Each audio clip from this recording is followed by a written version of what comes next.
I saw this jumpsuit on Pinterest and I thought it was so cute. So I decided I'm gonna go ahead and try to recreate it. I have the perfect 2 patterns that I want to use. One is gonna be for the top and then one is gonna be for the bottom. I'm currently working on a top that has this really cute sleeve. It's an older McCall's pattern. It is McCall 6164 and I'm working on view A. The way that this sleeve is done is it has elastic that goes through the casing. Let me grab the other sleeve. So there are 2 parts to this sleeve. You have a front sleeve that gets stitched to the back sleeve, and then you'll have 2 seams. So 1 seam here, 1 seam here, and then you take the elastic and you just thread it through this longer seam here, and then it'll give you this ruched effect.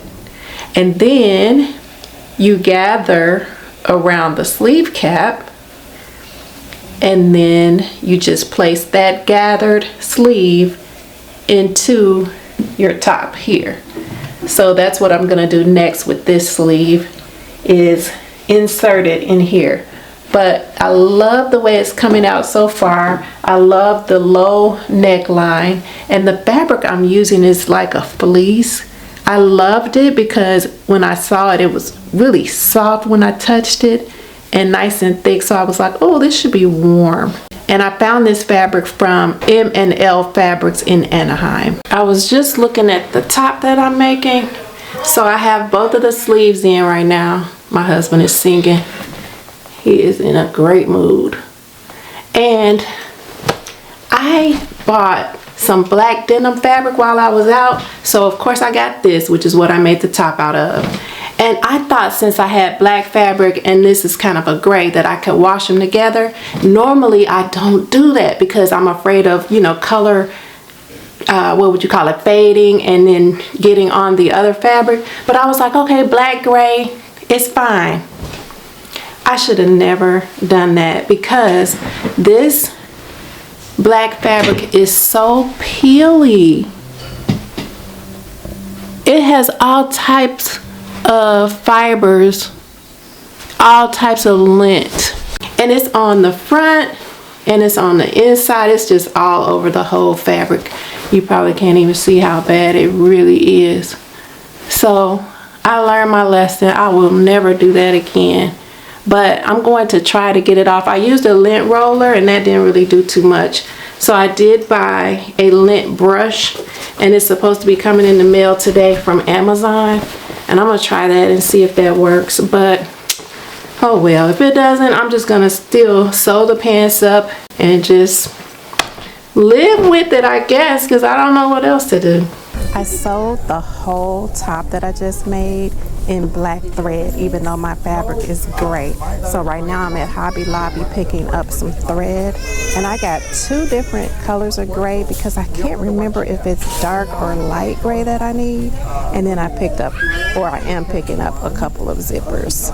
This is McCall's 8500, so I want to make these knit pants, and you can see here that the front and the back come to a V. This is the view in the back, and I'm going to straighten out that V because I just want my pants to go straight across. Here's the front pattern piece and the back is the same, so it's slight, but it does curve and it doesn't go straight across. It just kind of is rounded up here.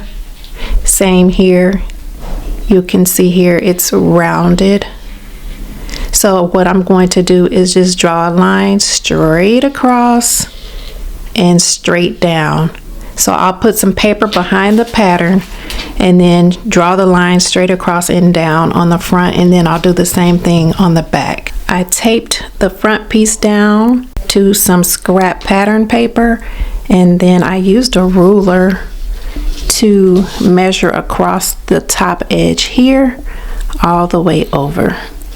So I just lined it up here, making sure everything was nice and straight. Then I drew a line all the way over and down to this edge here. So I'm going to cut this out And this is going to be my front pattern piece, and then I'll do the same thing for the back piece. I also decided to widen the pants legs by just taking a ruler and going straight down on the left and the right sides of the pants pattern.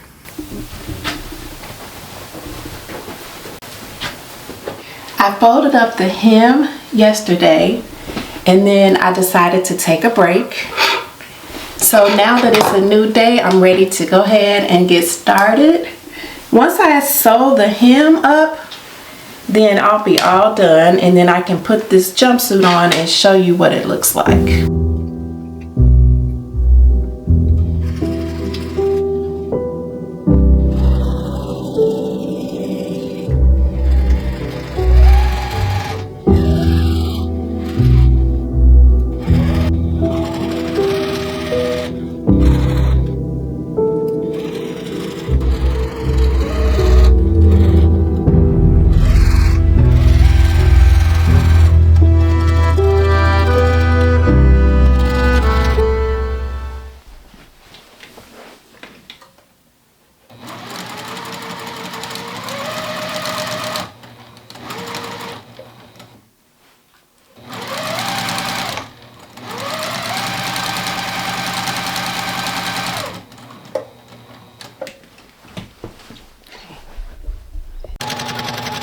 I put gathers in the pants like they are in the original pattern, but they were so loose that I ended up just taking them out, and then I just eased the pants onto the top. I do wish that there were pockets. I find myself reaching for pockets. I thought the scoop neck was going to be low enough that I could just step into the jumpsuit, but that wasn't the case. So I ended up cutting up the back of the top so that I can add a zipper in the back. So that was why I went to Hobby Lobby to pick up a zipper. I did shorten the top, so the original top is just a little bit longer, but this one's a little bit shorter. And then the bottom of the sleeve does have a band on it, which I do like. There is a problem with this jumpsuit, however. So I did alter the pattern, of course, I shared that.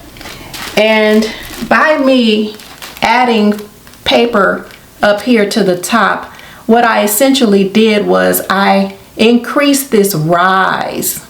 And I did the same thing on the front and the back.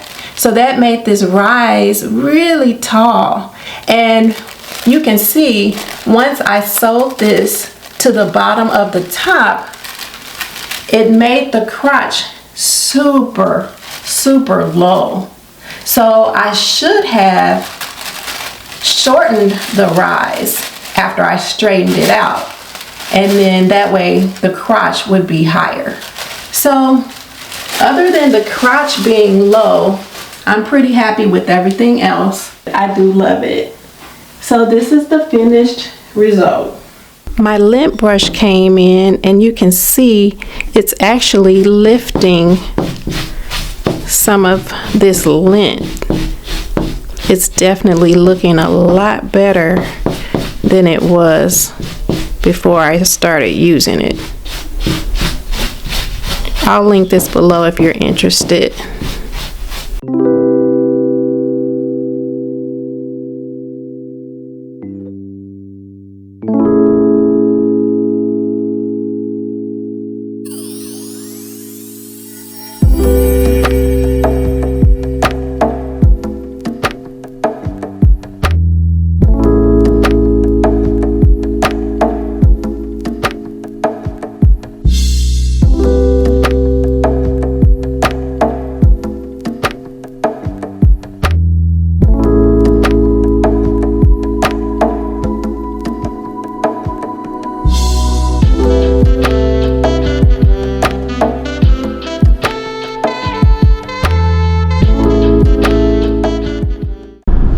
McDonald's.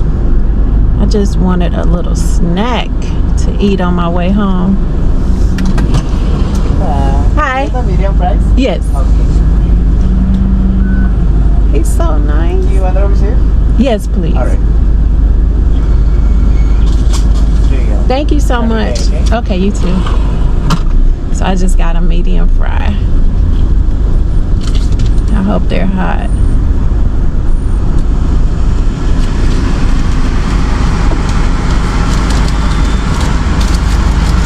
I don't have any plans for the day. This was it. I wanted to go shopping and that's it. I'm just waiting on fresh fries. Can you put in space number 5, please? Oh yeah, you said what? 5? Just stay right here? No, space number 5. Space number 5. Thank you. Oh, she said she's waiting on some fresh fries. That's what I'm talking about. Give me those fresh French fries. How perfect is that? I was just saying that I hope they're hot. Ooh, this has made my day. So I need to find space number 5 and park and wait for my fresh fries. Where is space number 5? I don't see any numbers. I do not see any numbers on the ground. Oh, there's a drive-through number 2. Now I see. Oh, here it is right here in the... Wait, somebody's in 5 though. Somebody's already in the spot that they told me to go in. That's kind of crazy. Huh. Okay, I don't know what to do. I'll just stay right here, I guess. I don't want them to give my order to somebody else. What? All right, let me see. Make sure I get my fries and they don't give them to the wrong person. So somebody that was parked in number 5 moved. Do you have a drive-thru order? Yes, Yeah. just fries. 1 medium fry? Yes. Okay. Thank you so much. Have a good day. You too. You're welcome. Ooh, hoo, hoo. Let me see my grades. Okay. Nice and hot. Get my hand sanitizer. And eat my fries.